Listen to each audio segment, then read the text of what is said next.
Welcome in, latest episode of that SEC podcast. I'm your host, Michael Bratton. Go by SEC Mike on the Twitters. And there he is, our great friends, Stephen Lassan, senior editor over at Athlon Sports. How are you, Stephen? Mike, happy Thanksgiving to you, cousin Shane, and all the cousins. I am fired up to make some predictions because while I'm sad it's the end of the season, at the same time, rivalry weekend with all these fantastic games, big-time matchups. We've got so much at stake. We got coaching drama, playoff games, SEC championship. It's all out there. So, man, I can't wait for this weekend. Some of these games, I have absolutely no idea who's going to win, which means it's going to be a great weekend, right? No doubt. And sorry for being a little late. I think we're already hung over from the turkey. We're getting a little lethargic over here. But no, we got all these great games to break down, Stephen. And as you allude, I'm just curious. Confidence level, 10 matchups here, outstanding games. Every one of them possibly could go down to the wire. But on a scale of 1 to 10, how confident are you in your selections? Probably maybe like a 5. And Okay. I say that because there's most of the matchups I feel pretty good about.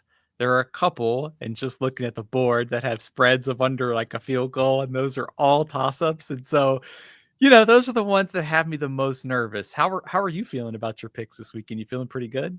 Oh, well, it depends on who you're picking. And I bring that up because we've got the leaderboard. Stephen running away with the thing, but the cousins are right on his tail. We got cousin Too Slick. He's already sent in his predictions. Stephen has not seen them. So, hey, he could get surpassed by the cousins.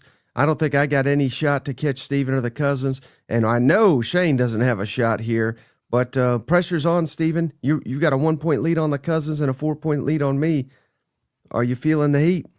I am. See, I think you could catch me, though, because there's 4 games. See, I could make some predictions, and you could just make the opposite predictions. Take all the 1 or 2 point, 3 point underdogs that I go against, and maybe we're talking about a tie going into the SEC championship game. But Mike, I'm very nervous. I like to protect my lead. I get up in the fourth quarter. We're handed the ball off. We're just trying to get the first downs, punt, get a win. I don't know, man. I'm not feeling very good about this. Well, I'll tell you what you should be feeling good about, Stephen, real quick. We got to shout out the presenting sponsor of the show, MyBookie. Go over there. And again, we just showed you the leaderboard. Listen to Stephen. Don't necessarily listen to me, and surely don't listen to cousin Shane when he makes his predictions here this evening. But go check them out. MyBookie.ag is the website, promo code SEC. They got all kinds of Thanksgiving deals, parlays, teasers, all kinds of goodies over there for all the cousins over at MyBookie.ag, promo code SEC. Don't forget.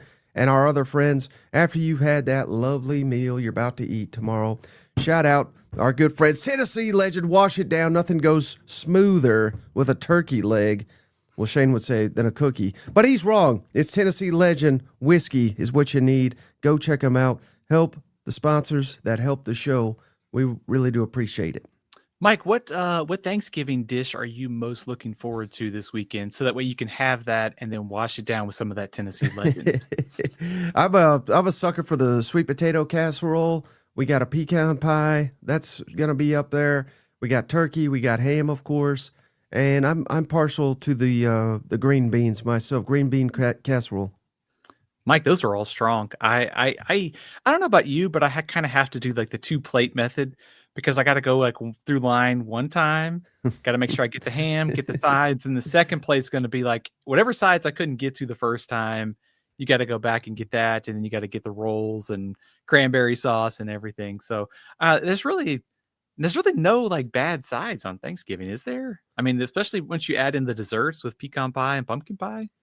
No, and then, again, this is Fat Mike talking here, but the only way you can make pecan pie a little bit better is put a scoop of ice cream on there. So, yes, I already have purchased the ice cream. We're good to go on that end.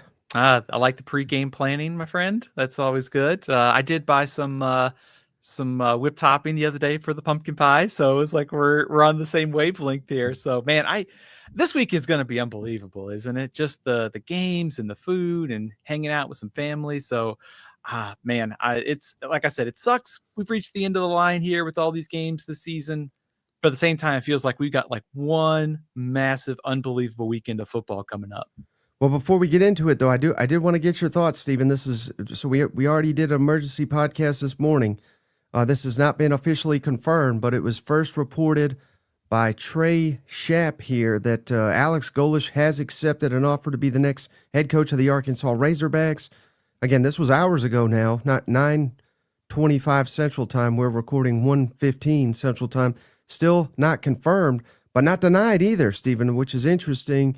There's other Arkansas media suggesting this could be legit. I mean, they're all over the place. They're saying many are saying it is accurate that he has been offered the job. No one has saying he's accepted it.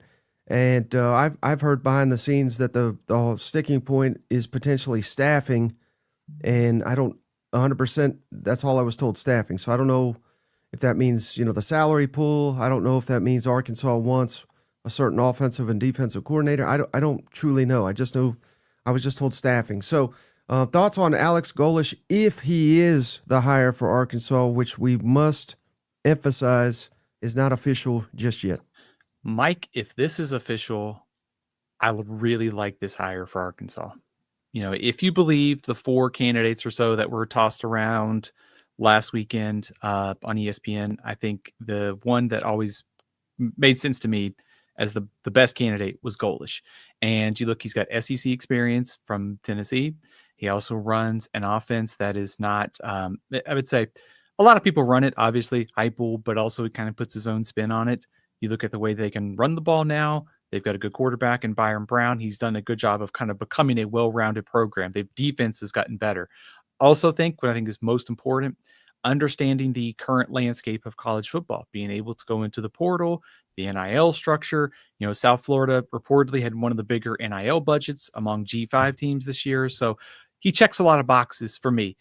I think some people will look at his record and say, well, he won 7 games his first 2 years. Like, that's not that good. They lost their starting quarterback in his second season, and they still got to 7 wins. I think that's a pretty good sign for the program. The fact they overcame that, got to a bowl game, and then this year they took that big step forward to where they were in the mix to be one of the top G5 teams. So, Mike, I think if this is the way it works out, this is a really, really good hire for Arkansas. And then, again, take this for what it's worth. It could mean nothing. It could mean everything. Bobby Petrino has also released a lengthy statement saying thank you for the opportunity, second chances. I mean, certainly, I don't think you put this as thank you, Razorback Nation. I'm not going to read this whole thing here, but basically, you ain't putting that out unless I think your time is done there. So does that have anything to do with Alex Golesh? Not necessarily, but I think it's kind of obvious we can put 2 and 2 together, right? Report that Golesh is the coach, and then immediately after, Bobby Petrino says, thank you, Arkansas, for the second chance. So I'm just putting that out there. Mike, I 100% agree with you. I would also think, isn't there something to be said about the fact that report has come out and hours later, there's been no denial from anybody on like South Florida or Golesh's side? That doesn't mean that there won't be, but I think that's pretty telling because a lot of times when you've seen coaching rumors and it's like complete, right away, immediate denial, the fact that we haven't heard anything like that does probably give some fact there could be some smoke there. So obviously it's not done, but there are some factors that make me think that there's more fire coming to all the smoke we're seeing. So what you're saying, Stephen, if I'm reading in between the lines, I know how you live in the shadows. Florida's running out of time to make their final offer to Alex Golesh. Is that what you're saying?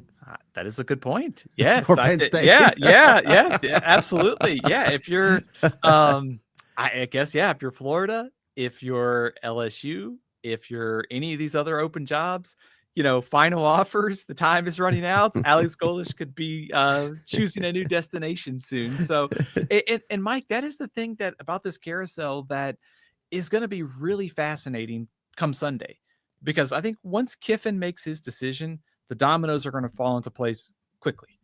And I think whether you're a job like a Penn State, like you're Florida, if you're LSU, if you don't get Kiffin and you're one of those 2 SEC schools, you better have plan B ready to go because signing day is coming up. You're going to have the portal. Also think about the domino effect that it could cost. I mean, think about all the open jobs in the SEC now. But what if other SEC head coaches move to other jobs? So Sunday, it feels like Sunday, Monday could be very, very chaotic on the coaching carousel, and we could get a lot of these jobs filled quickly.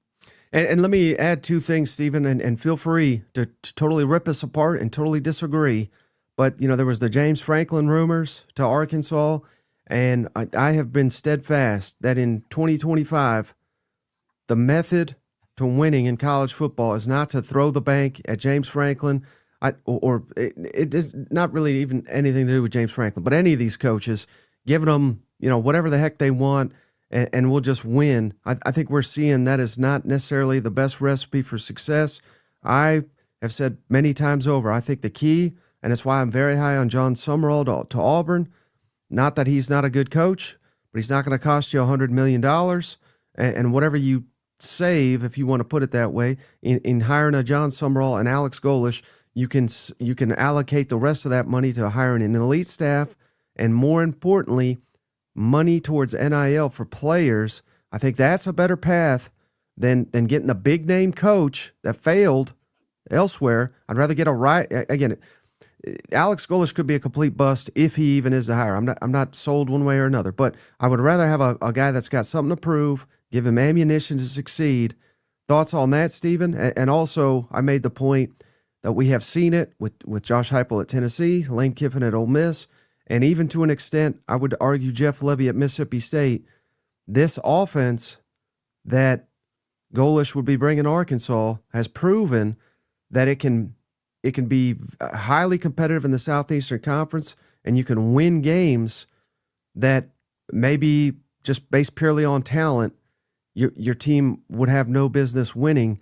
Yet this offense, if run efficiently, it has proven that it can lead you to a lot of big wins in this conference.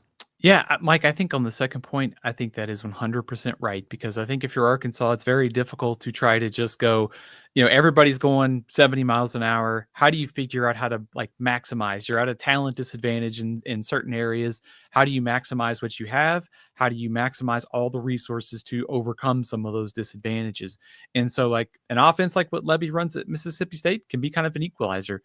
Same thing potentially for Golesh if he's the next head coach at Arkansas.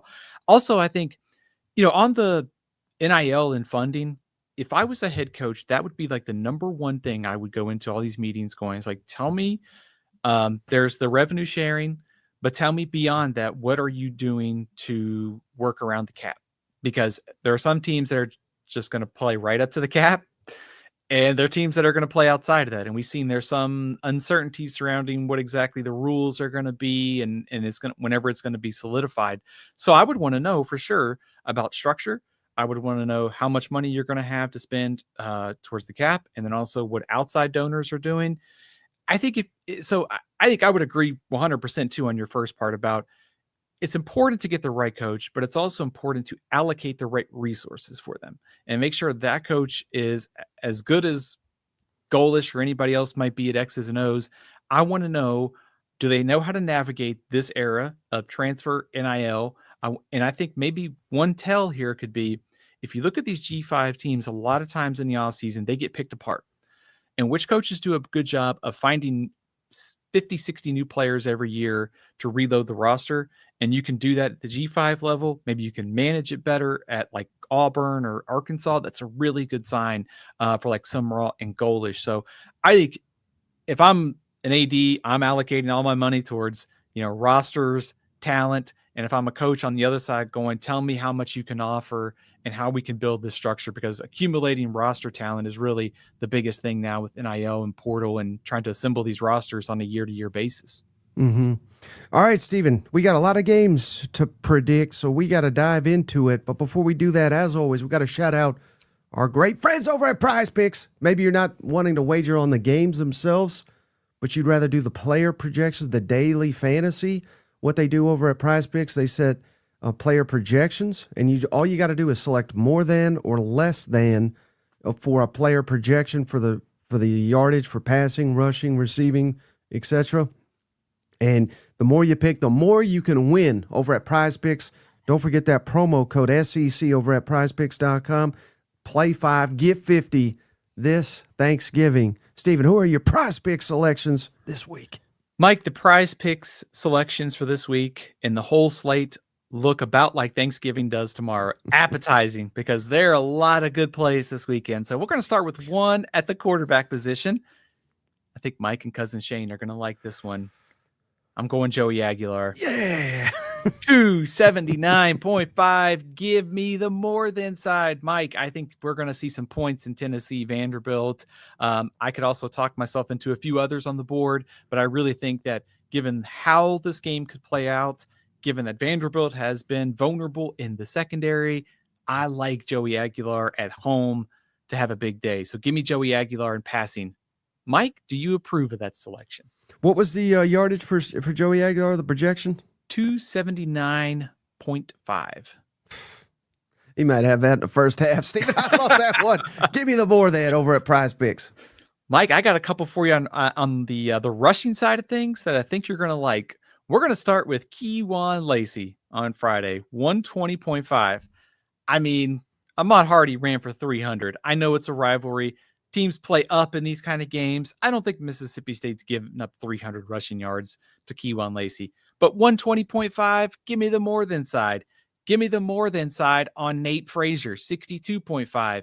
Georgia Tech has had trouble stopping the run. Their defense has been leaking a lot of oil the last couple weeks. So I think Georgia's rushing attack is going to have a big day. And also, I like Jaden Baugh, 86.5. Florida State's defense is fine in the ACC, but I think Jaden Baugh is going to have a nice night on Saturday against the Seminoles. So 86.5 for Jaden Baugh, more than 62.5 for Nate Frazier, more than Keywan Lacey, 120.5, more than. You like those selections, Mike? Yeah, late in the year, it's getting a little chilly out. You're gonna want to pound the rock. You want to try to enforce your will, I guess, a rival opponent. I think I think you're on the head. You hit the nail on the head, particularly in that Egg Bowl. Georgia Tech as well. Yeah, I mean, I really like all those predictions. The only one for Georgia that I would be slightly concerned is we don't know who's going to get all the carries. You know what I mean? But I think it's a safe bet. It will be like last week we saw Bo, but I think I was more about the opponent than anything. They were probably saving Nate Frazier for this one. Yeah, save it. See, they knew he was going to be on the prize picks. They saved him up for this week. And so he's healthy and he's ready to roll and he's ready to hit the board inside. So I got a couple for you on the receiving front, Mike. We're going to go to Knoxville for two of them. We're going to go Eli Stowers, 59.5. He didn't quite have the big performance last week that I thought against Kentucky, but 59.5 in a high scoring game. Give me the more than side. I'm going to take Chris Brazzle to dazzle on Saturday. He's at 74.5. Give me the more than side. And Mike, I mentioned it on the Monday show. Let's call the shot right now. Clemson gives up big plays in the secondary. I'm feeling a Sellers to Harbor big play connection on Saturday. Nick Harbor is at 48.5. He could get that on one catch. So give me the more than side for Nick Harbor on Saturday. Ooh, I like it. I like it a lot, Stephen, because that would be a good indication that Clemson may be going down to the Gamecocks. But yeah, based on your prize pick selections for Tennessee Vanderbilt, clearly, and I think you're 100% on the mark. Should be a shootout, should be a good time.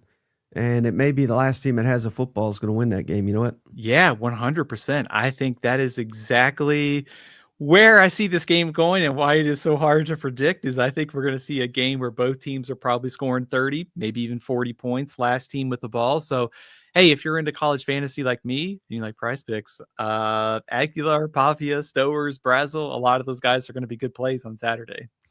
All right, Stephen, let's delay no longer. Let's get into the action. And it's a little wonky because there's Friday games and things of that nature. But let's go on Friday in order of the games that are actually going to be played. Let's start with the Egg Bowl, Stephen. Ole Miss on the road at Mississippi State. The Rebels favored by 7.5 points in Starkville. Over under 62.5 total points. Noon Eastern, 11 a.m. Central, nationally televised on ABC.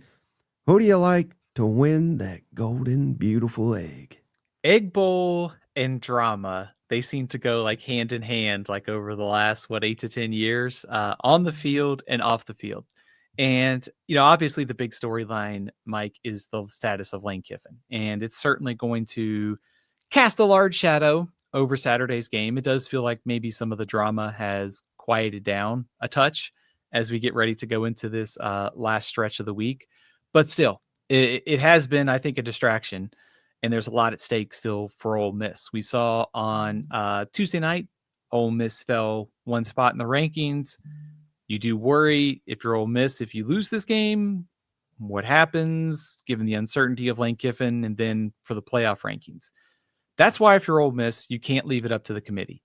You got to go into Starkville and take care of business.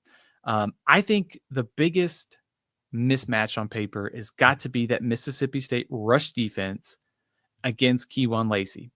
Yes, Mississippi State did hold them to 26 points last year, but Ole Miss ran for 254 yards in that game. So I think one of the keys, Mike, is going to be when you go back and look at that Ole Miss and Florida game, Ole Miss was able to drive the ball, but Florida was able to hold them to field goals or get stops at the goal line. And I think if I'm Mississippi State, that's the key here, is between the 20s, if you give up some plays, if you give up some yards, that's okay. But I think hold them to field goals in the red zone. And I think given how big of a mismatch is, if you're giving up 3 and maybe trading for 7 on some big plays between Chapin and your receivers, there's your chance at an upset. And I think with the crowd in Starkville, I think it's going to be a very hostile environment, given all the distractions. I know Ole Miss is favored by 7 or 8, depending on where you look. That feels like a lot for me, given all the noise surrounding this game. You think that's fair? Yeah, and particularly given the history of this one. I know Ole Miss on paper, a much better team. Quite frankly, they've been the much better team through virtually the entire Lane Kiffin era. Mike Leach got him that one time. May he rest in peace. But even when Ole Miss is better, I mean, it's still a very competitive game here lately in Starkville.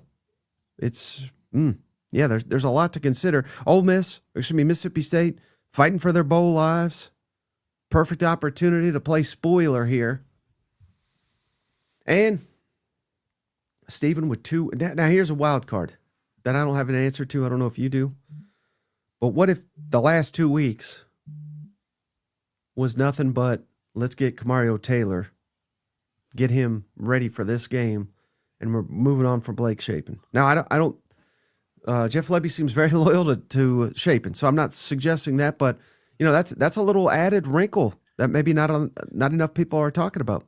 Mike, I swear sometimes we were on the same wavelength because I literally wrote down for the Mississippi State offense, my first key is, how much do we see of Kamario Taylor in this game? Do we see more of him? Because it does feel like you've had 2 weeks to get ready. And also, Mike, we should point out, Mississippi State's rush defense has its own issues. Ole Miss is also one of the weaker rush defenses in the SEC too. And it's also a good chance for Fluff Bothwell, Davin Booth. It looks like he's out the first half, but when he comes back in the second half, those two, if this game is close, this game could, whichever team is better at stopping the run, plus you add in maybe the unknown of Kamario Taylor. Also worth pointing out, Ole Miss has given up 15 plays of 30-plus yards in the passing game. And you think about Chapin and sometimes this offense, well, it could be a little bit boom or bust. It seems like there's a couple opportunities here for Mississippi State to move the ball on the ground and some big plays through the air. You also mentioned the opportunity to get to a bowl game. I think motivation is always high in a rivalry, but given everything that's going on at Ole Miss, the chance to get to a bowl game, it really does feel like if you're Ole Miss, if you want to score early and take a lead here, the longer you let the underdog hang around, the more anxiety bowl it becomes for Ole Miss. Yeah, exactly. You start getting tight. You start hearing, we're well aware of their Lane Kiffin situation, but now they're dropping in the playoff ranking. What if they lose this game? There's a big belief that they'll fall completely out of the playoff unless they get some help. So, do you get tight because of that? I don't know. There's just a lot of uncertainty here for Ole Miss in particular, and that potentially plays right in the hands of Ole Miss, or Mississippi State. Mike, I think Mississippi State can win this game. I think on paper, I think Ole Miss is the better team. They've got the better roster. They've got the better matchups. I think, like I said, I think Lacey versus Mississippi State is probably the biggest mismatch on paper. But just given everything that's gone on at Ole Miss, all of the distractions, had to hear about it for 2 weeks. Mississippi State's desperate to get to a bowl game. Rivalries can do some funny things. And it does feel like if you're Ole Miss, this is a very, very dangerous spot. It always is in a rivalry, but even more so this year. Mm-hmm. All right, Stephen. The time for procrastination is done. Who's winning the Egg Bowl? Mike, give me Mississippi State to cover, but I'm going to take Kejuan Lacey being the difference in the fourth quarter. I think Ole Miss wins 34-27. Distractions, desperation, all that stuff. Certainly think Mississippi State can win this game, but I'm going to take Ole Miss to finish the job. Thanks to Kejuan Lacey in the fourth quarter, 34-27. What will be more entertaining, the game or Kiffin's post-game press conference? They're both really going to be entertaining. I think there's going to be a lot of post-game anticipation for that, but I think the game's going to be pretty spicy. I think I'll take the game on that one. Okay. Yeah. I think that's a good one, but I did have to ask that. Yeah. All right. How about this? I'm going to ask you about this as well, Stephen. Again, we're going in order here of the Friday matchups. And we got Georgia versus Georgia Tech. Georgia Tech, those poor bastards, they sold their soul. They moved the game out of their stadium, they moved it to Mercedes-Benz. That's not going to help because them dogs is coming to town favored by 13.5 points. The over-under is 59.5 total points. 3:30 Eastern, 2:30 Central. Nationally televised on ABC. Does Georgia keep the hot streak going, Stephen?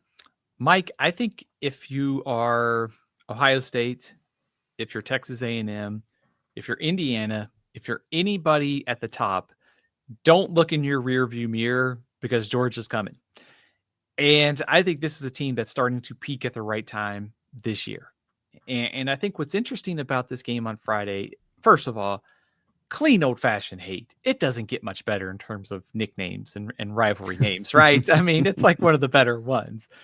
But thinking about how last year's game played out, it was so close. I mean, I think Kirby's still calling timeouts in some alternate dimension. That game was so close in Athens. Georgia Tech, I think, will get up for this game despite the fact they've been trending down the last couple of weeks. So the series has gotten closer. Georgia Tech's gotten better. But I also like the way Georgia's playing the last couple of weeks. And that win over Texas took care of business last week against Charlotte. Playoff positioning, either you're probably going to end up as the 4 or the 5. If you don't make the SEC championship game, it's a pretty good spot to be. Georgia also in the clubhouse. I mean, they don't have to worry about any SEC games. They're just trying to see if they're going to play in the SEC championship or if they're hosting a game in Athens. So I think the fact that Georgia has been peaking, Georgia Tech trending down, favors Georgia clearly, but still dangerous. And why it's dangerous is because of what Georgia Tech can do offensively. We saw this last year. Buster Faulkner, former Georgia assistant, knows this team very well. They do a lot offensively that is hard to prepare for with the shifts, the motions, the balanced fronts and things like unbalanced fronts. Georgia gave up 563 yards last season. And I think the thing to keep in mind is they will try to do like the paper cuts. They will try to go 3 yards, first down, and all of a sudden they've had the ball 6 minutes and they're playing a low possession game. Haynes King has been very good for Georgia Tech this year. So I think if I'm Georgia, I got to find a way to get him in 3rd and long situations, make them execute out of the passing game. If they are 8th in the country in success rate, if they have a similar efficiency on Friday, this game will be very close, much closer than the 10 points, the 13-point spread in the fourth quarter. Also curious, Mike, if CJ Allen plays this week. I think that's a big key for Georgia, given how the second level could be important to stopping Haynes King.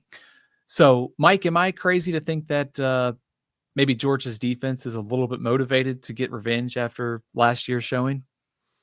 No, not at all. Not at all, Stephen. But I did want to ask you this. How much of the perception of Georgia Tech do you think is shaped heading into this matchup after losing last week to, I believe it was Pitt, and it was pretty one-sided, and then Georgia Tech came rumbling back, but in the end it was a fairly decisive victory.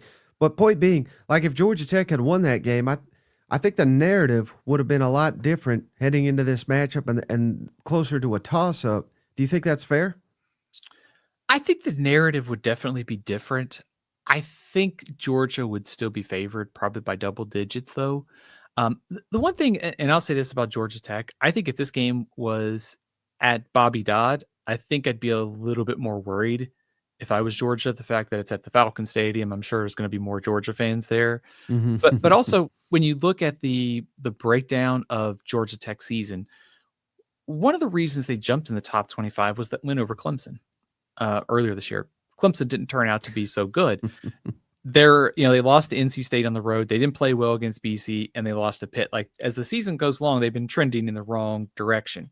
Some of that, they've had some injuries on defense. They've had some other guys banged up. So I think maybe not as good as we thought, given the Clemson outcome, but also still dangerous because it's a rivalry, and the way they can play offensively in this game makes me, if I was Georgia, I'd still be nervous, but maybe perhaps more confident than I was leaving last year's game. Do you buy anything into the narrative to where Georgia, again, the big favorite here, I'm not questioning that. I think they should be. But that Georgia Tech, even though they lost last week and it may have cost them a shot at the ACC championship, that I don't want to say their season could be made, but it's almost like that would be a massive feather in their cap if they could beat Georgia. Basically, I guess I'm saying, could the motivation overcome what is on paper a heavy Georgia lean? 100%. I think regardless of what happened last week, I expect Georgia Tech to be well prepared, motivated, and probably going to play a better game than they did last Saturday against Pitt, especially with a chance to knock out Georgia. Mike, I do think, though, when we look at this matchup, there is one massive advantage that Georgia has. And it's when you think about these rivalry games, sometimes that word almost makes you forget about some of the strengths and weaknesses. And when you look at the Georgia Tech defense, I mean, they're 15th in the ACC against the run. Their pass defense has been an issue. Their numbers and success rate defensively are bad. And so, I'm sitting here going, man, it's a rivalry. I like Haynes King. I like what he could do in this game. Georgia Tech last year, we know Brinke really wants this game. Georgia Tech's going to be motivated. But when I look at the battle, I go, man, Gunnar Stockton and that efficiency, this Georgia run game, Georgia offensive line. If they can't slow down BC, NC State, and Pitt, how are they going to slow down this backfield offensive line and Gunnar Stockton? And I think sometimes rivalries do bring out weird things, but sometimes when you just boil it down to the matchups, if that plays out the way we think it will, Georgia's going to win this game. Yeah, and one thing we should have said during this whole preview, Stephen, is Kirby does not lose rivalry games. Unless we're counting Bama as a rival. But, the traditional rivals, he owns them. He hates them. There's no way his team's overlooking Tech. Especially after last year, right? He probably had enough anxiety in that game to cover like 3 years. That's how crazy it was. So I suspect we're going to get a much better all-around effort out of Georgia than we saw last season. So I think we've been dancing around it. Just let us know, Stephen, how bad does Georgia beat Georgia Tech? Mike, I'm going to take Georgia Tech to get a late cover, but I think the Dogs jump out. I think they control this game much different than last year. I think Georgia Tech's going to struggle to stop Georgia's rushing attack.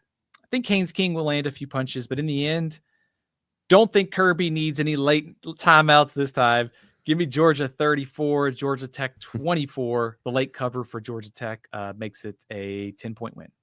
Okay. Well, sticking with the Friday game, Stephen, this very well could be the game of the weekend, not only in the SEC, but maybe the country.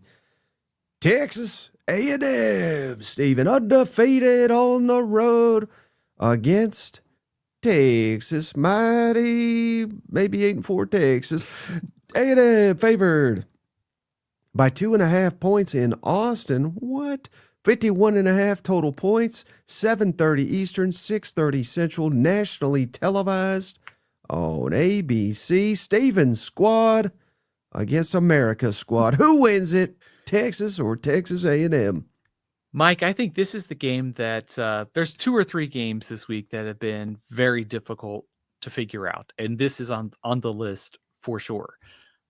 Because it is very hard in college football to go undefeated in the regular season.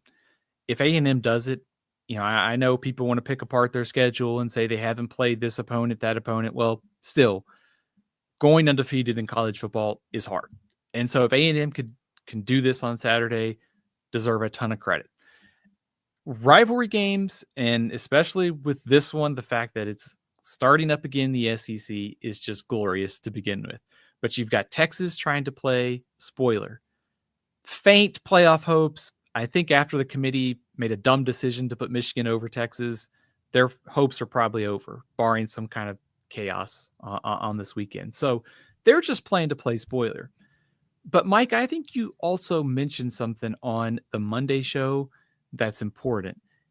Is this game could be kind of one of those narrative setters. And, if A&M loses this game, it's, well, look at their schedule. They didn't play Georgia. They didn't play Alabama. They didn't play Ole Miss.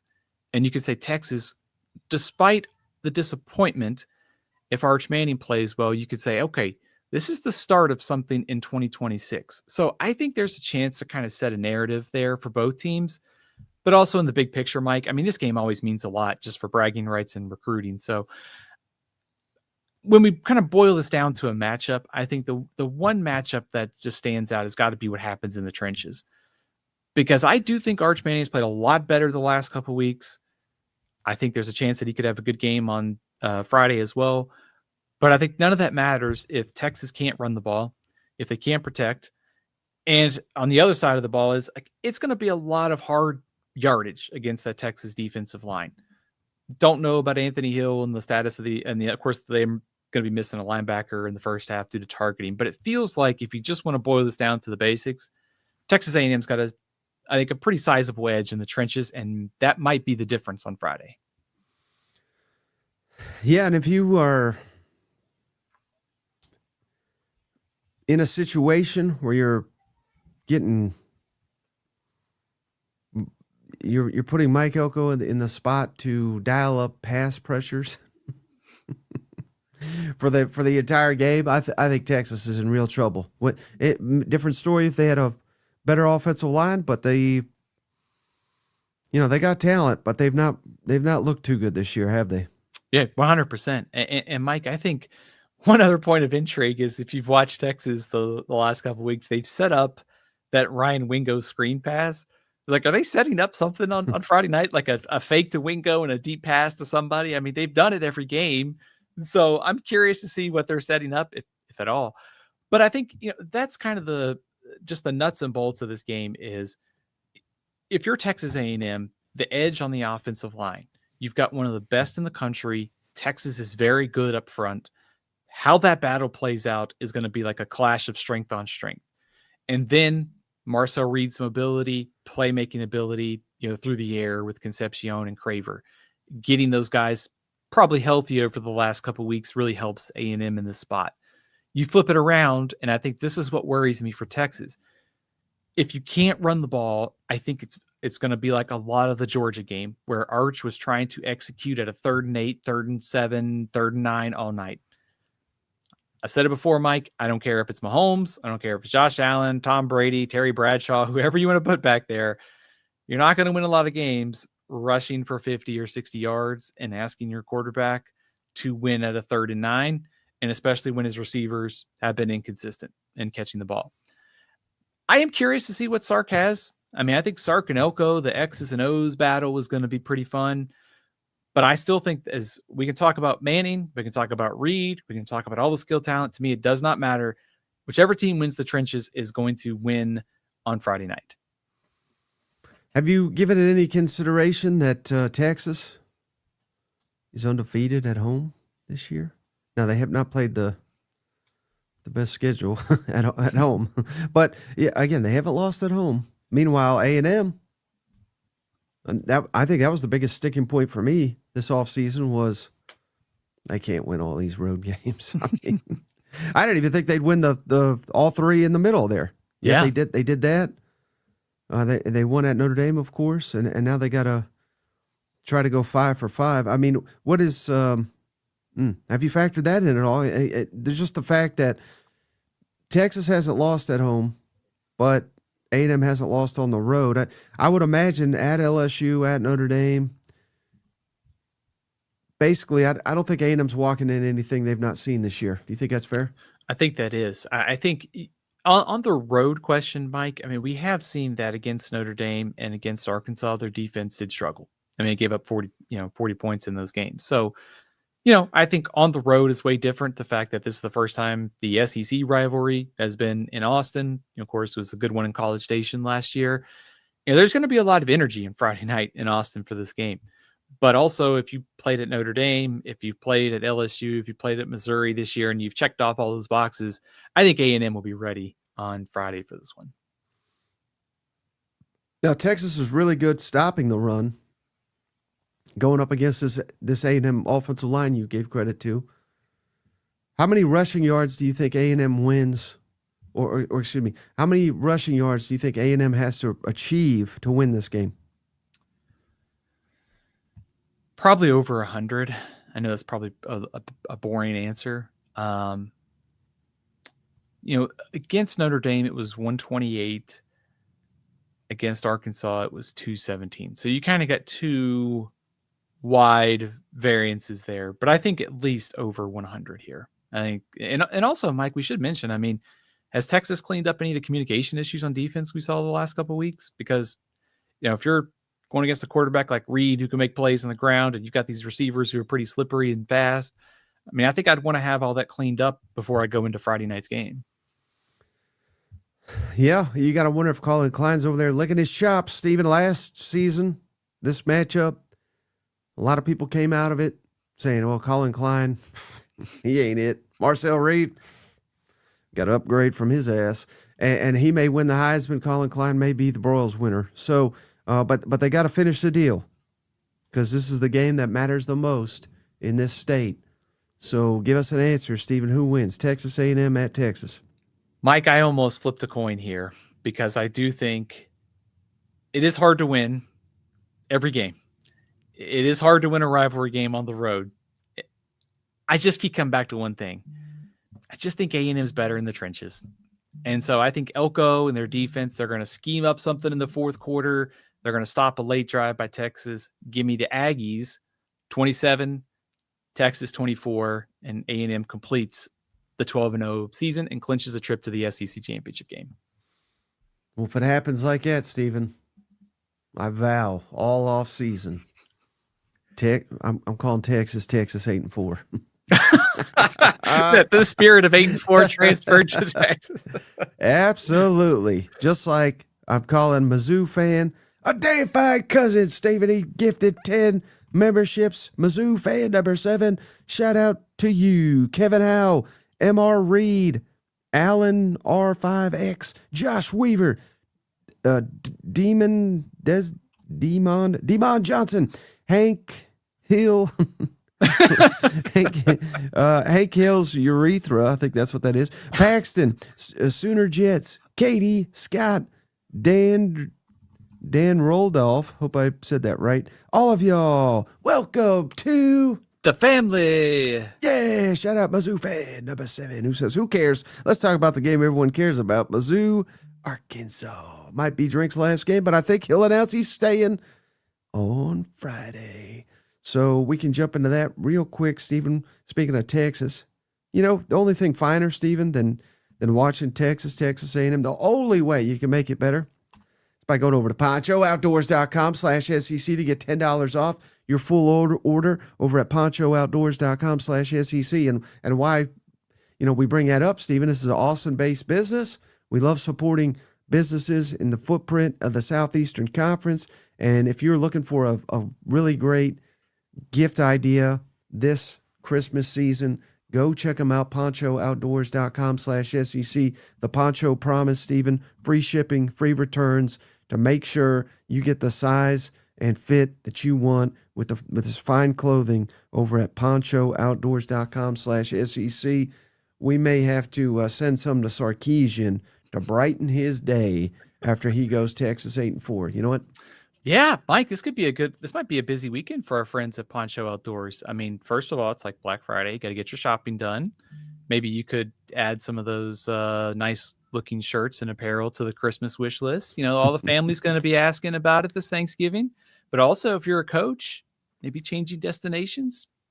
Maybe if you're moving into Fayetteville, maybe if you're moving to Baton Rouge, I think our friends over at Poncho Outdoors can help you out, right? No doubt. Excuse me. All right, so for Mizzou fan number 7, Stephen, let's jump to Mizzou on the road at Arkansas. In Golesh, perhaps? Mizzou favored by 2.5 points on the road. The over-under is 57.5 total points, 3:30 Eastern, 2:30 Central on the SEC Network. Stephen, who you got in this one?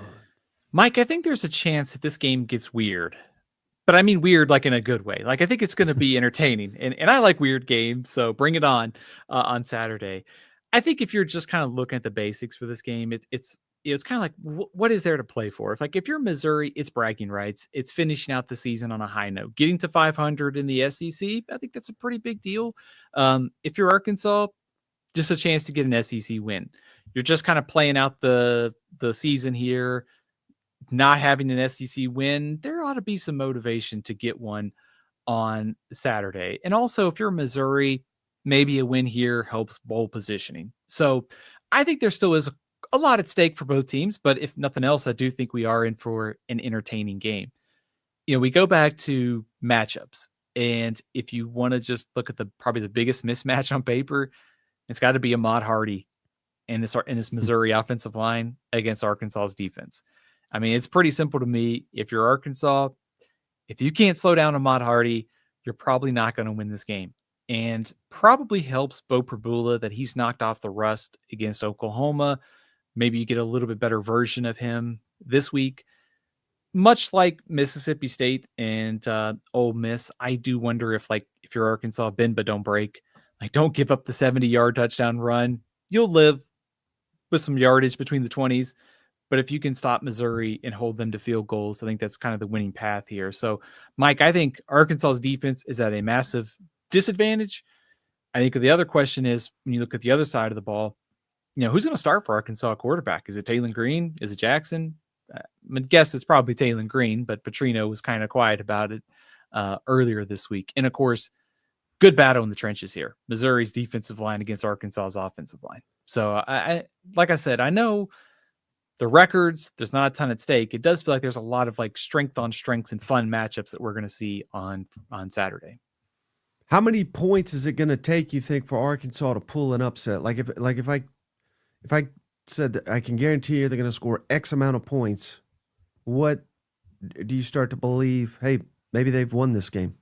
I think it has to be in the 30s, don't you? I know the LSU game was close, but for the most part, they're having to score 30 something every week. I think you got to kind of assume that Missouri is going to be able to at least get to 30, 31, right?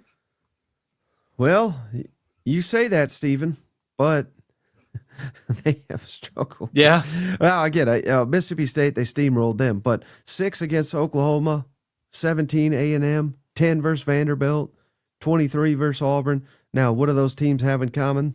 They got good defenses, and Arkansas does not. So, yeah, your point's well taken. I think if it's a low-scoring game, that probably favors Missouri, but the Arkansas defense is like the perfect elixir for all these struggling offenses, right? Yeah, well, I mean, they limited, if you want to call it that, LSU to 23. How about that? That's about the only good performance, and I think that had more to do with LSU, but yeah, so high-scoring game, certainly. I think that's the path.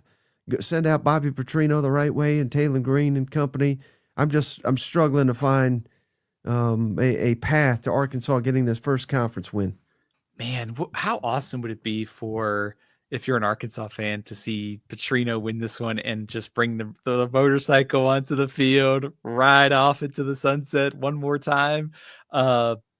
Mike, I think you're right about just the matchups of this, and I think some of it goes to Taylor Green just has to have a huge game, because I don't see is your point on the Missouri offense is accurate, but it's almost, I just think they could hand the ball to Hardy and Roberts 45, 50 times, and they probably just steamroll this Arkansas defense. Now, weird things do happen in these end of season games, guys playing for the last time. It's a rivalry. I know fans online may disagree with that, but it's on rivalry weekend, so we'll call it there. But I think Missouri, between Ahmad Hardy and the trenches, they've got an edge here over Arkansas on paper. What if Missouri turns it over a couple times? I think Arkansas's got a much better chance to win this game. I mean, the spread's only 2.5. So I guess I should probably say, I think if they have like a +3 or +4 in turnover margin, they're probably winning this game.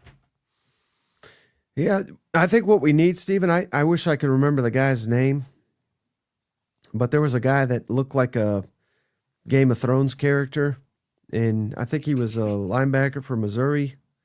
Hope I have that right. And he was just talking mad trash, and he do you remember that? He said, we have no respect for Arkansas or whatever. Like, that's what we need. We need Missouri to come out here and be bold. I haven't heard, I'm missing some of that. I'm missing some trash talk from this matchup, because we really got to get this rivalry heated back or heated up. You know what? Yeah, we do need some good trash talk over the next couple of days. I mean, what, Drinkowitz can't, stir it up. Is he too busy interviewing for other jobs, or is he, Talon Green? I mean, come on, man. Let's get this spiced up a little bit. It's got potential to be pretty spicy on Saturday, so we need some good natured trash talk here. This is an opportunity, Stephen, I think, for Arkansas to kind of turn the wagons around if they really do get Golesh. Come out here and win the game, get some momentum going into the offseason. Perfect storm. But does it happen, Stephen?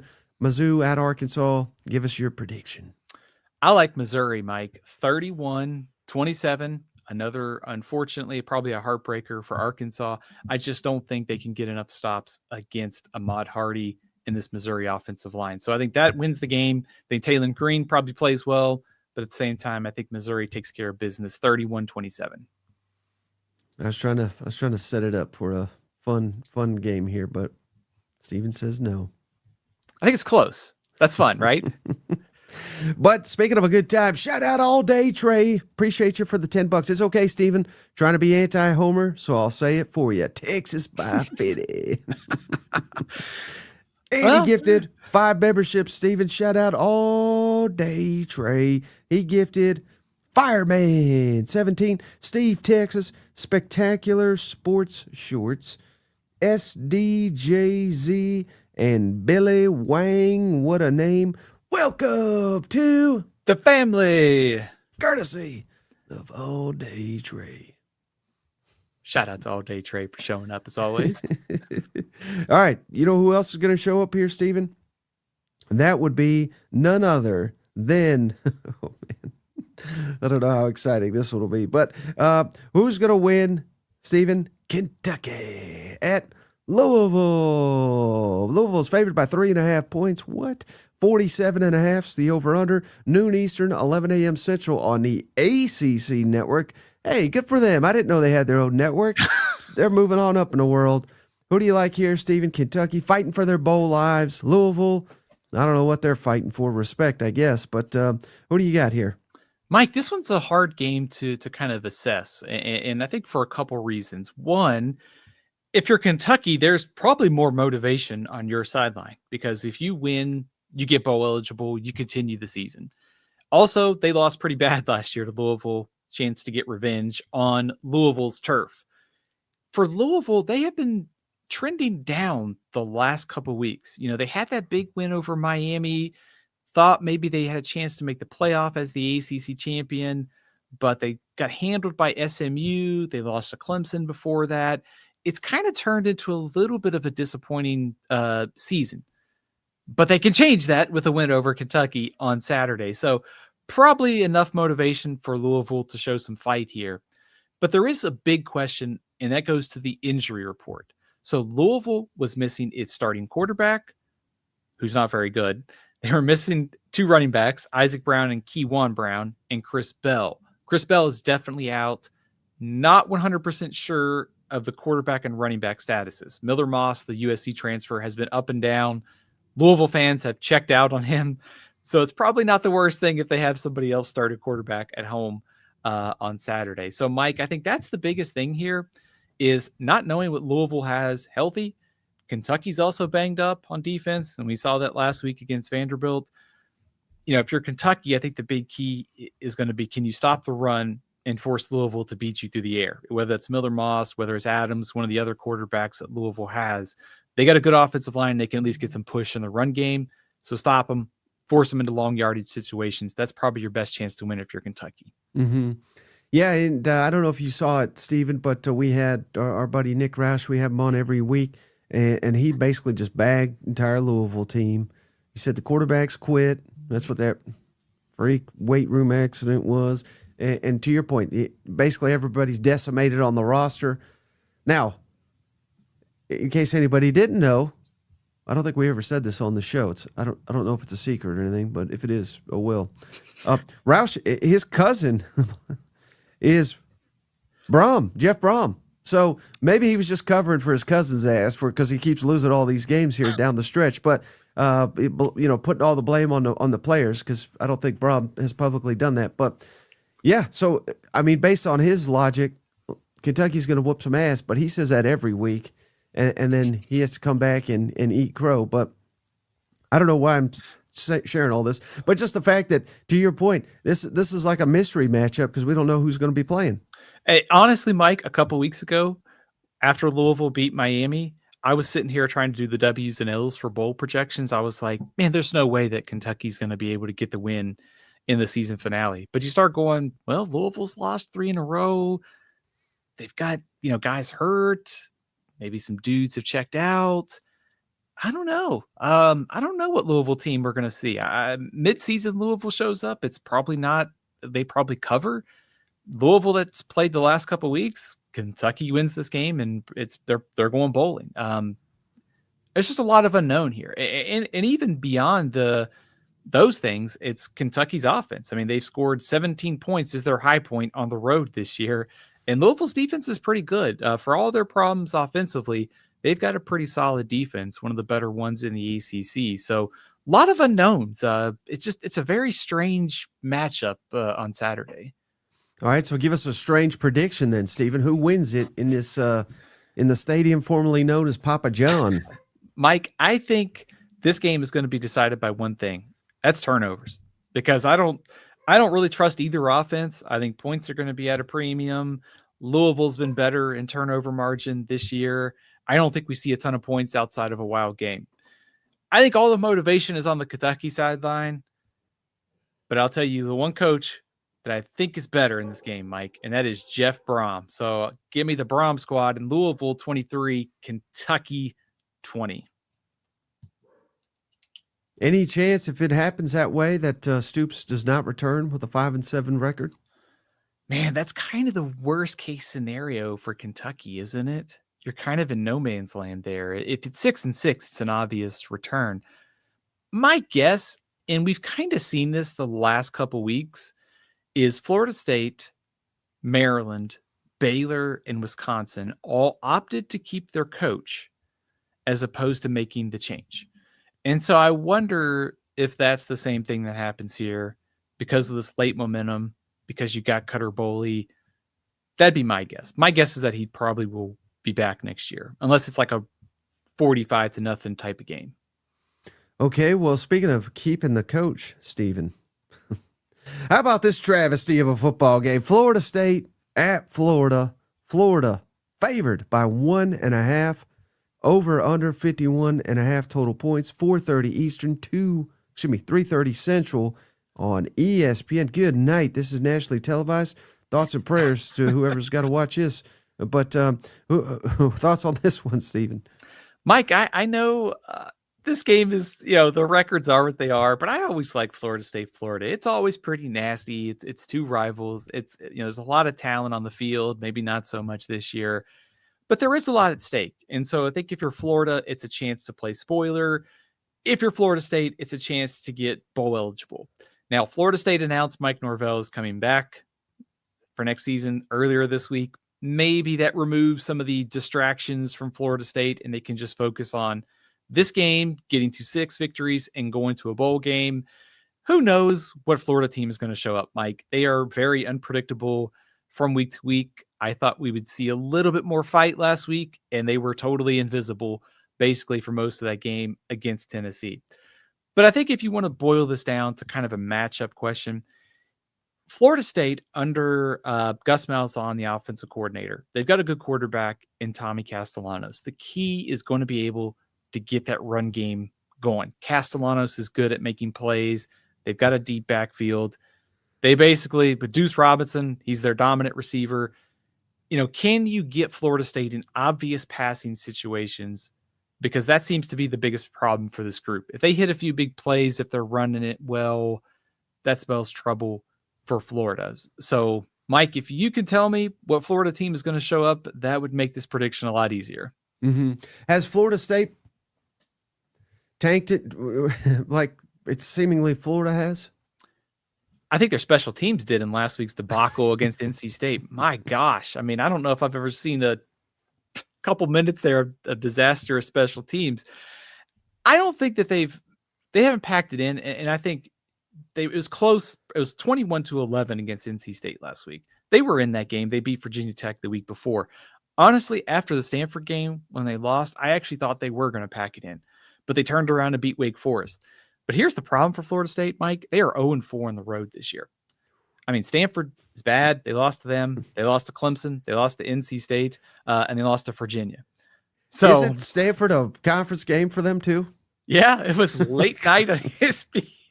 How stupid.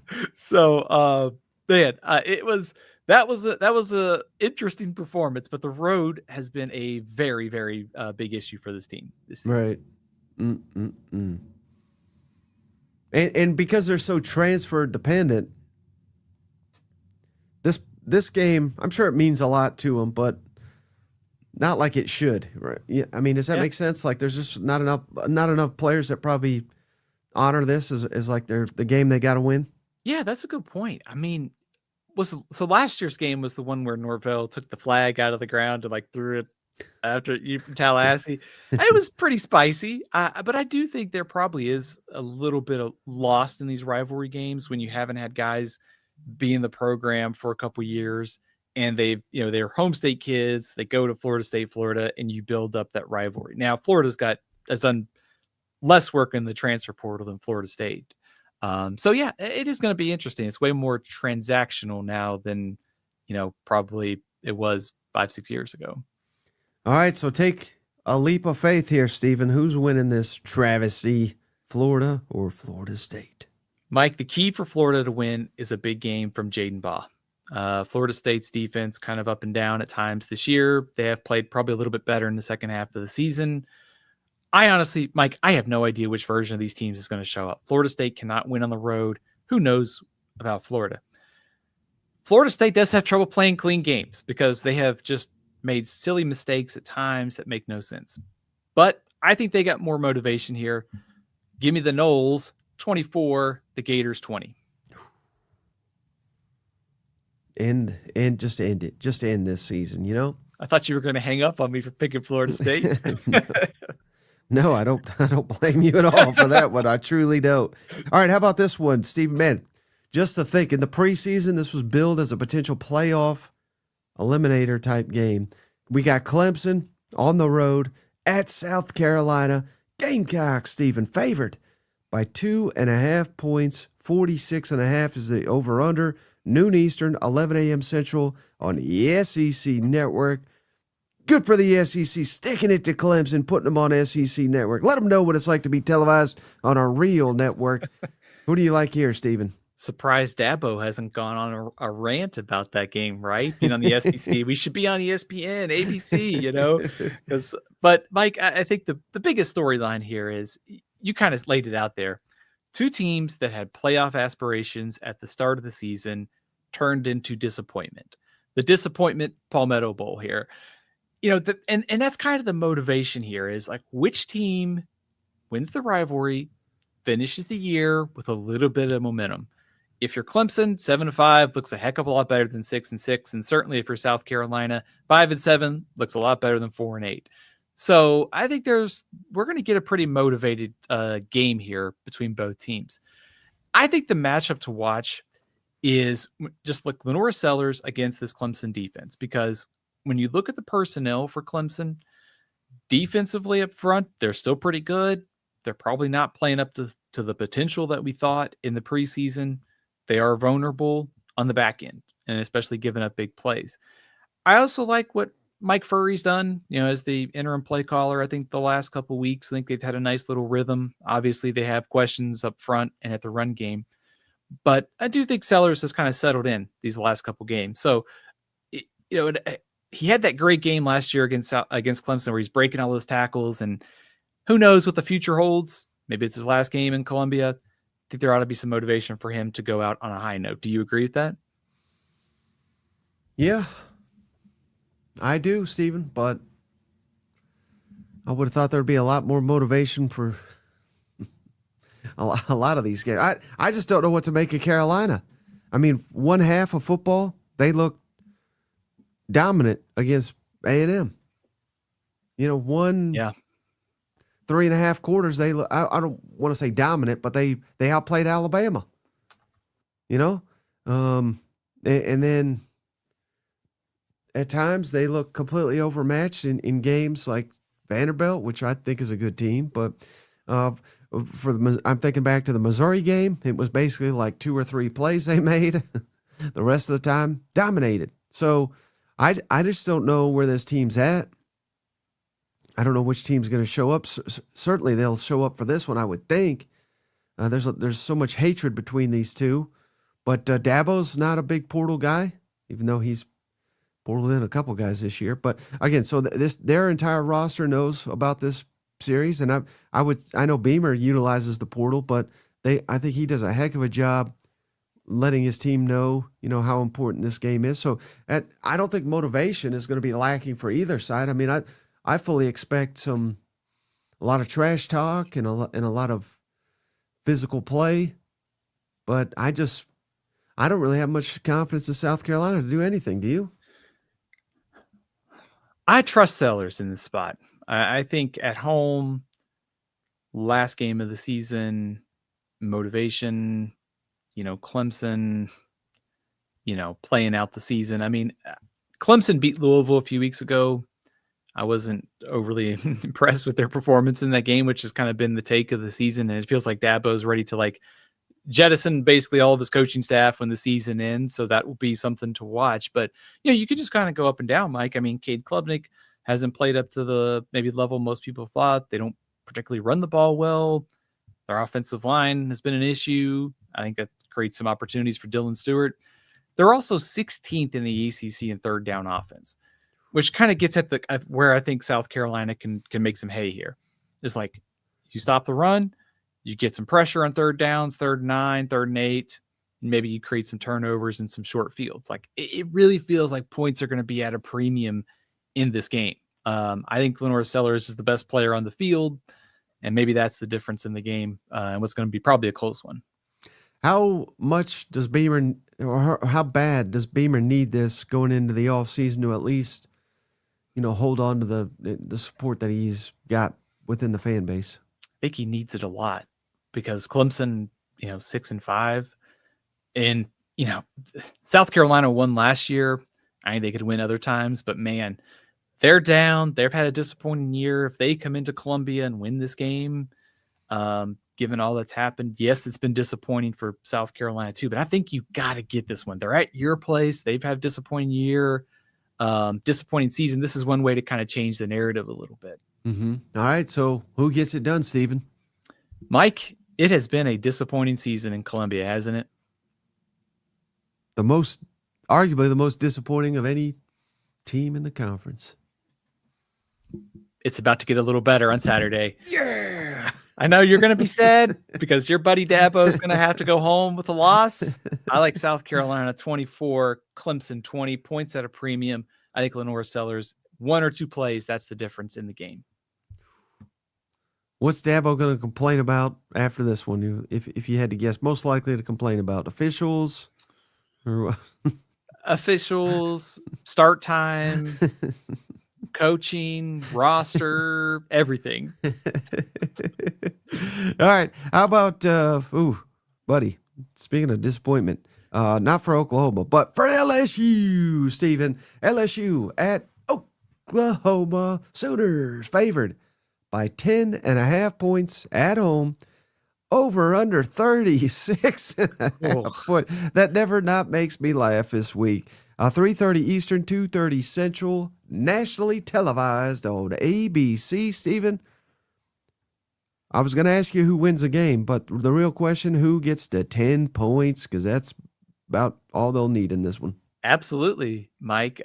We did see on Tuesday night that Oklahoma, kind of held its ground in the playoff race, basically 60 minutes away from the college football playoff. Maybe some chaos happens. They could get bumped, but the reality is if they win, they're probably in the playoff. So there's a ton at stake. If you're LSU, there's a chance to, it's been a disappointing season, but you could really spoil Oklahoma's season. So I think plenty at stake here.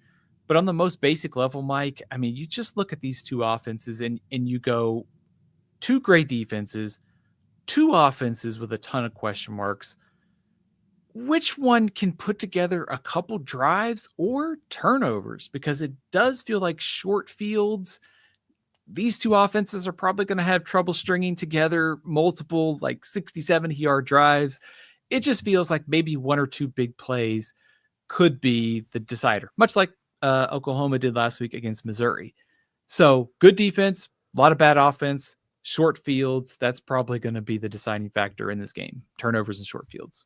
Yeah, and this is probably not fair, Stephen, because we could literally do this for every game, every matchup. But if that, I believe it was an 87-yard touchdown, if that play between John Mateer and Isaiah Satania, as you just alluded to, the big play against Missouri, if that didn't occur,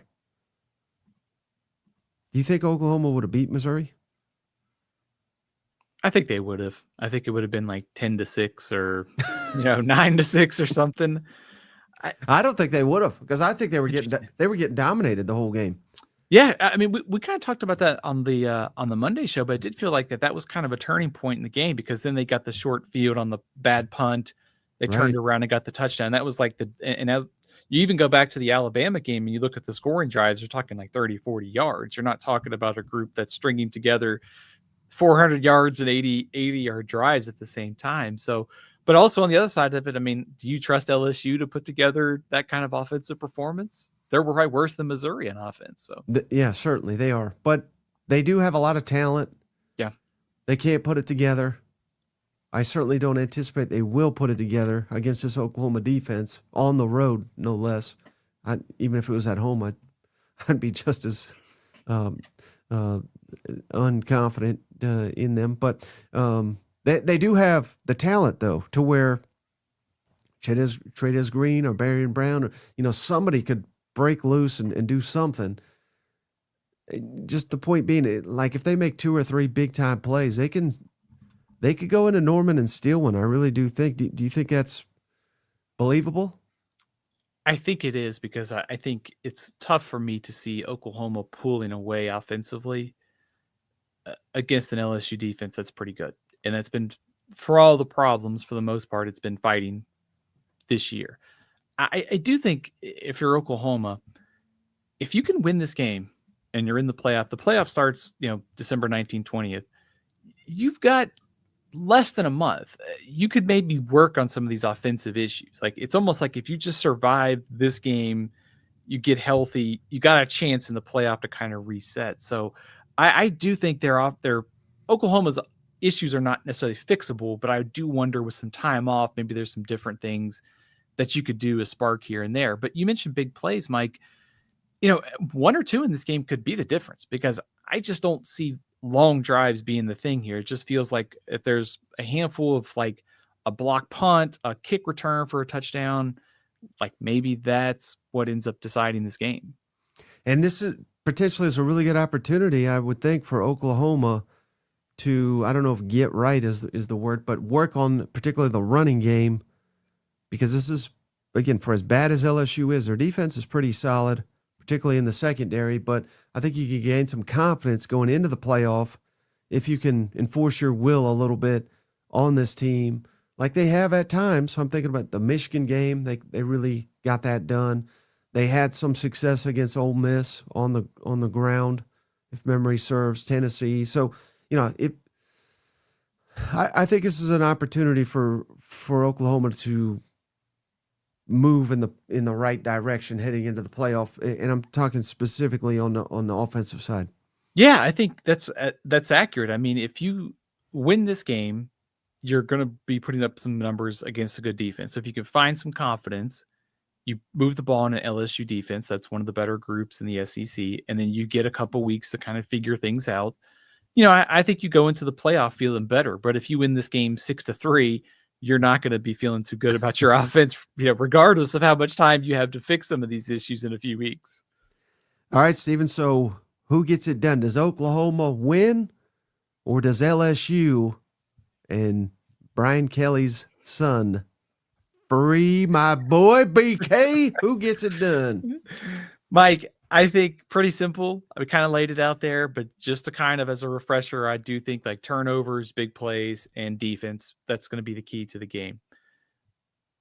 Mike, I think the Oklahoma Sooners are going to the playoff, and I think they're going to get it done. Give me Oklahoma 24, LSU 10, low-scoring game. It's not pretty. I don't care if you're the Sooners. Find a way to win, get the W, go to 10-2, and go to the playoff. 24, you must be anticipating several Oklahoma defensive or special teams scores in this one. I think if our Mason Thomas makes it back, he can rumble 80 yards again. All right. How about, shout out Liquid, he says, sweet baby Diego. Can't wait for this matchup, Stephen. Vanderbilt at Tennessee with perhaps a playoff spot on the line for the Commodores. Tennessee, though, favored by 3.5 total, 3.5 points. Total is 65.5. So we'll go from sleepy Norman to rockin' Knoxville. 3:30 Eastern, 2:30 Central, nationally televised on ESPN. Thoughts on this one, Stephen? Mike, you are 100% right. It's like whiplash going from that defensive slugfest and invisible offense to a game that is going to feature a ton of yards and points. If I feel very confident in one thing in this game, it's offense. I don't feel good about my prediction, but I feel good we're going to see some points on Saturday. I think, when you look at the playoff rankings from Tuesday night, it is tough to find a path for Vanderbilt absent those Big 12 teams losing this week. And that's BYU and Utah. Probably need Miami to lose as well. But you got to win first. And it's a series, especially in Knoxville, that has not been very favorable to Vanderbilt. Tennessee also, I like the way that they bounced back last week. We kind of wondered after Oklahoma where this team would go. New Mexico State, didn't think they played their best game, but they won. They looked pretty good against Florida. Obviously, Florida's probably packed it in for the year too, so hard to read a lot into that. But if you're Tennessee, you can play spoiler here. All of the expectations are on Vanderbilt, which is a very weird place to be in this rivalry because usually it is Tennessee with everything to gain and Vanderbilt is trying to play spoiler. Is that fair, Mike? Absolutely. Is there a possibility that Vanderbilt, now they don't strike me as this team, Stephen, but is it possible they come out and they're tight and they're making mistakes and they're forcing the issue? And because I thought Tennessee was that team. If you recall last season, the roles were reversed. Vanderbilt jumped out to a nice lead, and you're thinking, uh-oh, this is the Tennessee way. And then Tennessee dominated after, was it 17-0? I know it was 14-0 at least, but doesn't matter. But, role reversal, Tennessee, there's pride on the line. You want to put Vanderbilt in their place, but all the pressure's on Vanderbilt in this one. I think that's fair. I mean, also, couldn't you say Vanderbilt's road questions against Texas and Alabama Fell behind big against Texas. Score probably wasn't indicative of how Texas probably controlled that game. Also, the turnovers against Alabama. Those are the two. They played at Virginia Tech. They played at South Carolina. Those are good road venues, but Alabama, Texas are two toughest spots. They fell short. Now they're going with everything on the line at Tennessee, in an environment that is sure to be very hostile on Saturday. Right. But some would say, Stephen, that just makes the story of Diego Pavia and the Heisman Trophy all the more sweeter. if they get it done. Is Diego New York bound? Mike, I think he should be already. I unless he just has a terrible game on Saturday, which is hard to see. I think he should be there. I mean, why is Diego Pavia not one of the top 3 candidates to win the Heisman Trophy? I think some people may say, well, he's been in college forever. That don't matter. I mean, look at the season that he's having. Look at the numbers. Look at the importance to the team. The Heisman Trophy goes to the most outstanding player. And this is not a knock on like Julian Sayin or some of these other guys like for Ohio State, but they have not played many close games this year. They may get a shot at the Big Ten championship, but I think Pavia's value and his production warrant at least a trip to New York for the Heisman Trophy. And if Tennessee were to win, Stephen, go 9-3, 5-3 in the conference, I don't think Josh Heupel should be up for SEC Coach of the Year, but I would certainly argue when you look at the complete picture that he has probably done one of the top 5 best coaching jobs in the conference this year. Again, if you got to consider Nico leaving and key personnel injured and things of this nature. How good of a job would this be for Josh Heupel if Tennessee manages to go 9-3? Mike, I think it's a pretty good coaching job. I know some people may scoff at that, but I mean, keep in mind what happened this offseason. Even before Nico left, I think most people thought they'd probably fall short of another playoff trip. So they lose their starting quarterback. They had all this offensive turnover, receivers, O-line. They've lost, 2 standout corners. They've also been missing some other guys on defense. And so if you got to 9-3, I think you're probably finishing in the top 15 in next week's playoff rankings. I think that's a pretty good season for somebody who had to bring in a quarterback who was at App State, was at UCLA, and they still got to the doorstep of being in contention for a playoff spot. I think that's a pretty dang good coaching job. Right. And who knows, the matchups with the bowl and everything, but if they win 10-win season in what I think the fans will say is a down year. I mean, I can't even, I can't believe I just uttered that, Stephen, but that's probably accurate. But given where Tennessee has been prior to Heupel, you got it pretty good on Rocky Top. If now, again, this is a lot of winning this and winning that, but that's on the table. You know what? Absolutely. I mean, a 10-win season to be considered a down year. I think some of that is Heupel has raised the expectation by getting to the playoff. But let's just say, Mike, Tennessee does win this game and they win the bowl game. It's possible that 3 losses are to 3 playoff teams. Yeah. And they could have beat Georgia. They certainly could have beat Oklahoma. Alabama's the one that it was probably a little bit more, one-sided out of those 3. But they were in those games. In what was a rebuilding year for a chance to get to 10 wins, to finish in the top 15, and to lose to Georgia, Alabama, Oklahoma, there is zero shame in the job that Josh Heupel has done this year. And here's one thing that I absolutely loathe, Stephen. Now, this is a unique game that we love, right? There's only 12 opportunities. And old Vandy Dandy. Well, Tennessee stats are mostly ETSU, New Mexico State, UAB, Syracuse, Arkansas, Florida, Mississippi State. So they've only played 11. It's like, I'm going to list 7. I mean, what are we doing here, people? I mean, we could do the same bullshit with Vanderbilt. Diego Pavia's numbers. Charleston Southern, Virginia Tech, yeah. Virginia Tech, Georgia Southern, Utah State, LSU sucks ass. Kentucky's the worst team in the SEC. I mean, we could just go in circles doing this bullshit. But you only got 11 opportunities up to this point, and he just diminishes the entire fucking schedule. But I don't know. That's a pet peeve of mine. But and let's dismiss Georgia, where we went up and down the damn field on them and success against others. But be that as it may, Stephen, Kentucky, Tennessee, Vanderbilt, a lot on the line. Mike, Do not pick Vanderbilt for Vandy, whatever idiot his name is. Who you got winning this game? I was just looking at I love looking at like stats and stuff. Joey Aguilar's averaged 344 passing yards against the 3 ranked opponents this year, which is pretty darn good. Pavia's been 281.5, so he's been great too. Obviously a little bit different game, but how about this, Mike? Both these quarterbacks are awesome. That's the fun thing. That's what we're going to see on Saturday. Fireworks, busy scoreboard operators. Tennessee's defense is struggling. Pavia's been on fire the last couple of weeks. I think, kind of like we talked about with some of these other games, Mike, it does feel like which one of these defenses can create a takeaway or two, which one will bend a little bit, but not break. And it kind of feels like that's going to be the deciding factor because both teams, I'm sure, offensively are going to score. I think Pavia is going to be great. I think Aguilar in the balance of Tennessee is going to be great too. This is the game that I have had the toughest time trying to sort out, Mike. So I went back and forth.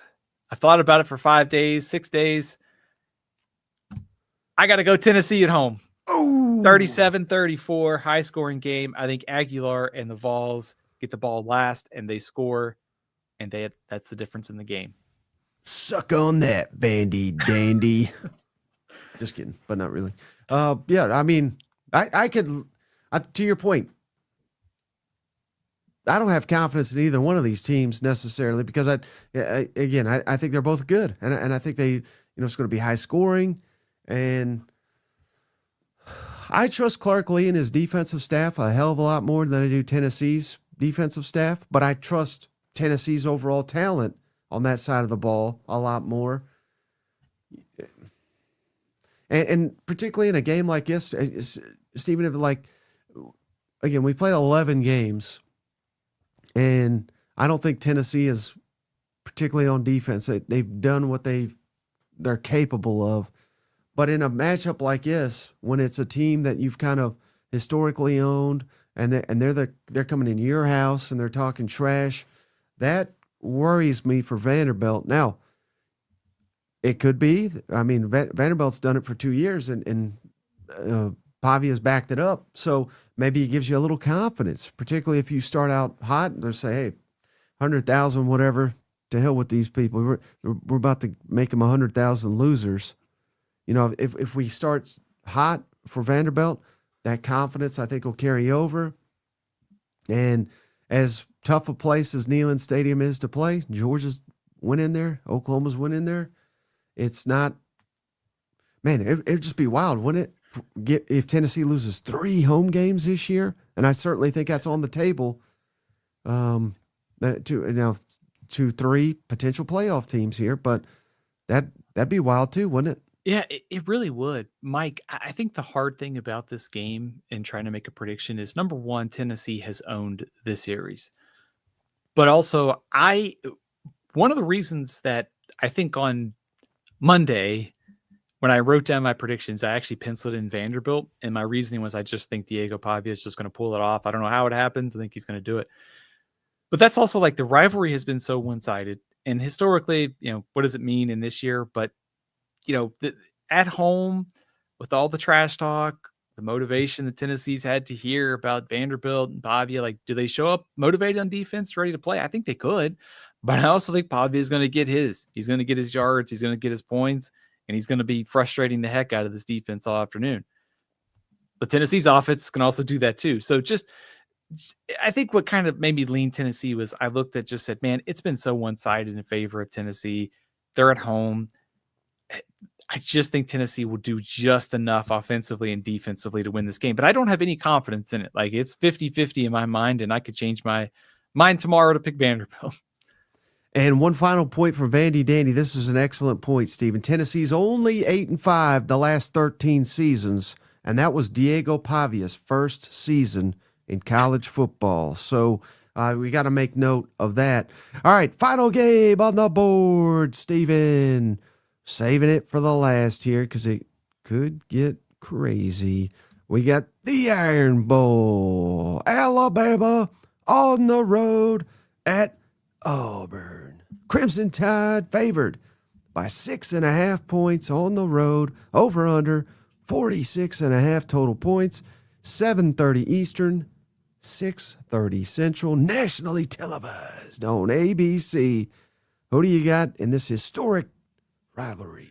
Mike, the stakes very, very high here. Talk about the teams. Alabama wins. They're going to Atlanta, and they're going to go to the college football playoff. If they lose, and if you're Kalen DeBoer, you might not want to be seen in Tuscaloosa for a few days because you don't want to fall short again, right? I mean, 9-3, 2 years in a row, not going to sit well. Also, if you're Auburn, what better chance to play spoiler? Get Alabama at your place. If you win, you go 6-6, and you go to a bowl game. So there's a lot at stake here, and of course, it's one of the best rivalries in college football. Some people think it's the best. I don't know where it is, but it's one of the best. So there is a ton at stake, to put it mildly. Mike, I think the matchup that I'm watching here is when Alabama has the ball. Can they get anything going on the ground? And I don't think they need 150 yards, but I do think they're going to need some balance, and some balance to take some of the pressure off of Ty Simpson. You know, as good as he's been this year, and we saw the turnovers against Oklahoma, wasn't great against Eastern Illinois last week. You know, I think there's probably nothing to read into that. Auburn's secondary has been very iffy at times, but you do wonder, with Alabama's issues on the ground, if Auburn can't just say, we're not going to devote much attention to the run game, we're going to be dropping a lot of guys in coverage, and it's going to be forcing Simpson to be very accurate and be super perfect to win this game. So Alabama's offensive line has got to get it done in pass pro, but also find enough in the ground game to maybe change the kind of outlook of this game for the offense. Is that fair? I think so. And I would imagine, Stephen, that Auburn's got a lot of wrinkles for Alabama coming off a bye week and the Mercer game. I would hope not that they didn't empty the tank against Mercer. That was a tight ball game there for a minute, but yeah, I mean, legacies are being defined, and I don't know if you've heard this, Stephen. Again, who knows? All this coaching speculation.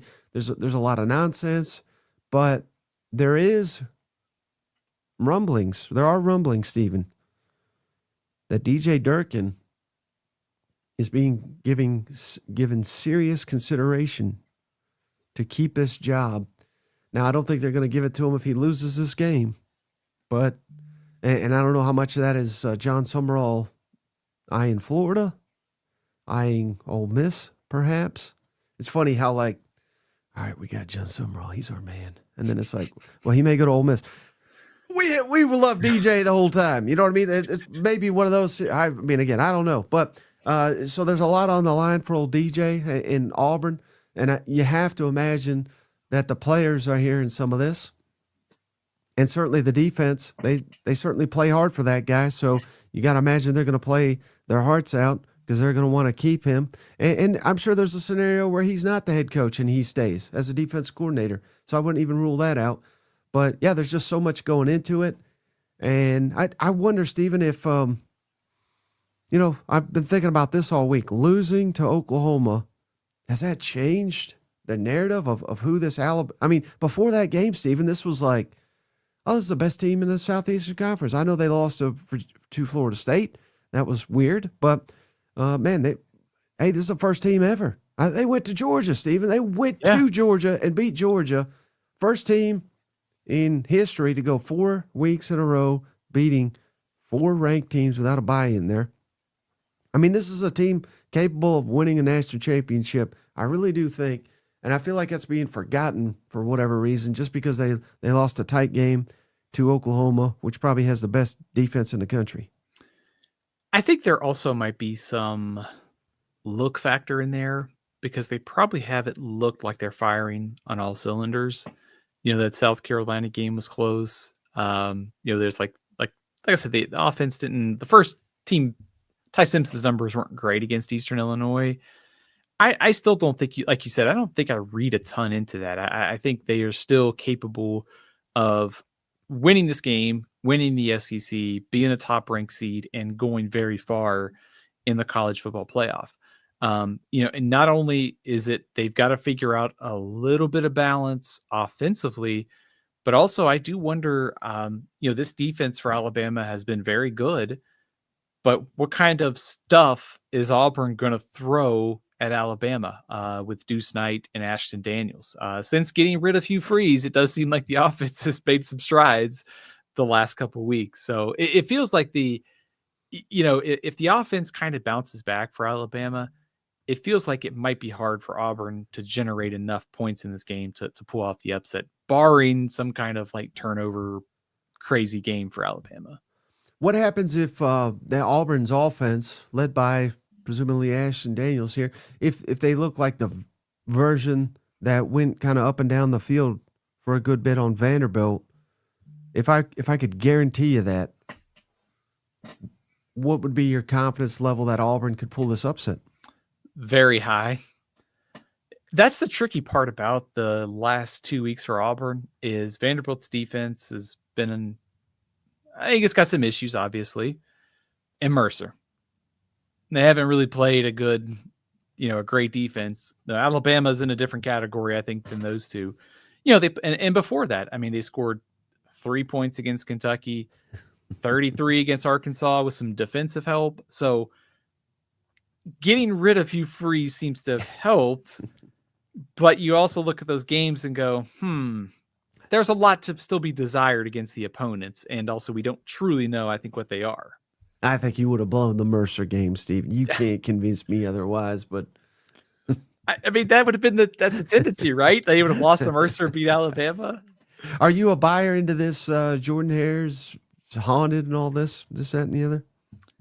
I think you could make a case it is a very difficult place to play. Hasn't been here lately. Well, right. Yes, what I was going to say is like it's got a mystique about it, but Georgia went in there and won. Missouri won. Even Kentucky won this year. So. But this place will be juiced up on Saturday night, don't you think, for Alabama? Oh, yeah. It'll be a madhouse, but that'll only take you so far these days. I don't think it can win you a football game against an elite opponent. I really don't. Especially if the offense that played against Kentucky shows up. Now, what about DeBoring? Does he get tight in a matchup like this? I know it's he does so well against ranked teams, but Auburn's not ranked. How about that? Mikey hasn't done very good in road games against unranked opponents, though, right? Florida State. Exactly. But was it last year? Oklahoma was not ranked. Of course, they lost to Tennessee and they lost. That's right, the Vanderbilt game. So, Mike, I think big game DeBoring is very possible here. They're this close to the doorstep. The rivalry angle to this, the home field advantage for Auburn, it's going to be a very tight game. But I also think that I don't think we see the clunker that we saw against Florida State. I think we'll see a much more focused Alabama team on Saturday. Mm-hmm. And then apparently the College Football Playoff Committee, Stephen, they're just obsessed with Alabama's ability to run the football. Auburn, at least by my efficiency rankings here, that I got from Game on Paper, Auburn's got the number one rush defense efficiency in the country, Stephen. And Bama's 95th in rushing the football efficiency. If Alabama can't run the football, or let me ask you, will they be able to run the football to any effectiveness against this Auburn defense on the road? What, you weren't impressed with the 269 yards against Eastern Illinois? I thought maybe if it was 267, we'd get Hunter Yurchek to make a 6-7 joke again, maybe. So, Mike, I think you just look at their production in games against South Carolina, LSU, and Oklahoma, all under 100 rushing yards. I don't think you have to get to 100, but I think you at least have to have the threat of it, because having the threat of it, a lot of times opens up like play action. It opens up so much in the passing game. So would 100 yards be good? Yes, but I think they could probably still live if they got to like 80 to 90 and they had a couple of like really productive runs, especially when the clock is winding down. If they're too one-dimensional, Mike, I think it's a lot to ask Ty Simpson and we saw this against Oklahoma. It's 3rd and 8, 3rd and 9. Yes, your receivers are great, but if Auburn can get pressure with its front and it can just focus on covering those guys in the back, that's going to be a hard spot for this offense to execute out of again. And do you think we see any deuce night in this game? I think we do. I think this is one of those games, if I'm DJ Durkin, it is an empty the bag kind of game. I think whatever you got, whatever tricks, you're going to empty it, because this might be your last game of the season. It's a rivalry. You mentioned the coaching implications. I think I'm throwing everything out there. Deuce Knight was so explosive and electric. I know it's Mercer. I think you got to at least give him a couple plays and see what happens. Interesting. All right, Stephen. Delay no longer. Alabama, are they winning and marching on to the SEC championship and, of course, likely the playoff? Or does Auburn play the ultimate spoiler? Mike, every week in college football doesn't go according to plan. So it almost feels like this is the wrong call. It feels like we're due for some chaos. I can't get there, though. Give me Kalen DeBoer in a big game. Alabama, Ty Simpson. It's a tight Iron Bowl, but I think they get over the hump and go to the SEC championship game. So give me Alabama 24, Auburn 17 in a 4-quarter battle that Ty Simpson does just enough late to win. Well, speaking of DeBoring, I think you picked the favorites in every game, Stephen. That was quite DeBoring right there. But Florida State's an underdog. So okay. Oh yeah. One, okay. yeah, right. We'll give you that one. But which one is your John Mateer lock of the week heading into rivalry weekend here? Mike, I got a special John Mateer lock of the week. It's John Mateer's lock of the week. So we're going to Norman, Oklahoma. It's only fitting to end the regular season with a John Mateer 5-star lock of the week by picking John Mateer, the Oklahoma Sooners, to cover that 10.5, which is a lot, but I think they can do it, especially with that LSU offense on the other side. And so if rivalry weekend plays out as you project, Stephen, that means we were going to, because you got Texas A&M winning, you got Alabama winning. That means we would get A&M Alabama in the Southeastern Conference Championship in Atlanta in a week and a half time. Can you give us just a quick thoughts on that potential matchup and who would again, reserve the right to change your opinion, but maybe the best way to ask is who would you favor to win that game on a neutral field? Mike, I would take Texas A&M, I think, over Alabama if that's the case. I think if that's the matchup, I think what a great like quarterback receiver combo game we would have. I think you would also kind of the same question we talk about with Alabama is you get like Cassius Howe and those pass rushers for Texas A&M. They're, they've had some issues at times against the run, but that front against Alabama's front, like it's strength on strength. So I think that would be a good battle in Atlanta. I think Georgia, Alabama would be pretty traditional. Ole Miss, Texas A&M be something new. Either way, Mike, I think whatever combination of the games we get, I think Texas A&M, Alabama would be a heck of a game. I think any of them would be awesome. I think there's not a bad possibility on that scorecard. All right, and then so we asked you for your Mateer lock. Which one, if you had to pick, are you least confident in your prediction to win this rivalry weekend? Mike, I struggled the most with Vanderbilt and Tennessee and Texas A&M because it does feel like picking the chalk is the wrong way to go.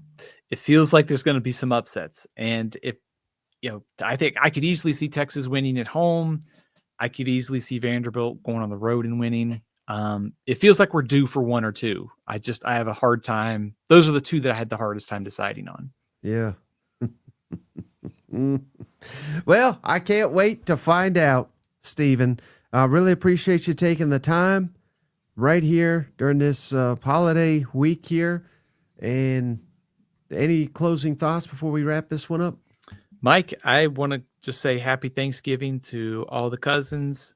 Thanks for watching. Thanks for subscribing. Thanks for listening. Appreciate all the feedback. Mike, hope you and Cousin Shane have a wonderful Thanksgiving too. Appreciate all you do. Appreciate all you guys having me on. So hope everybody, wonderful Thanksgiving. Enjoy the football. Enjoy the time with your family.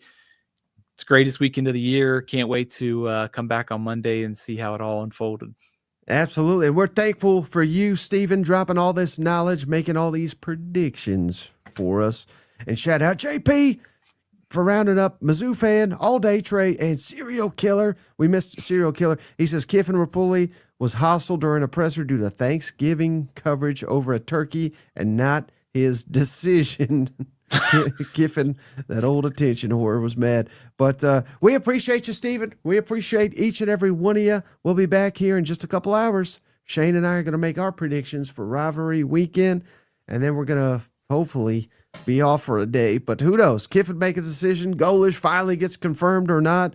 Who knows? Auburn may make a hire. LSU may make a hire. We'll be on top of it. Florida, we probably won't. We don't care. But until then, we'll catch you here in a couple hours. Bye-bye. Hey, buddy, this beer's for you, Mike, and Cousin Shane.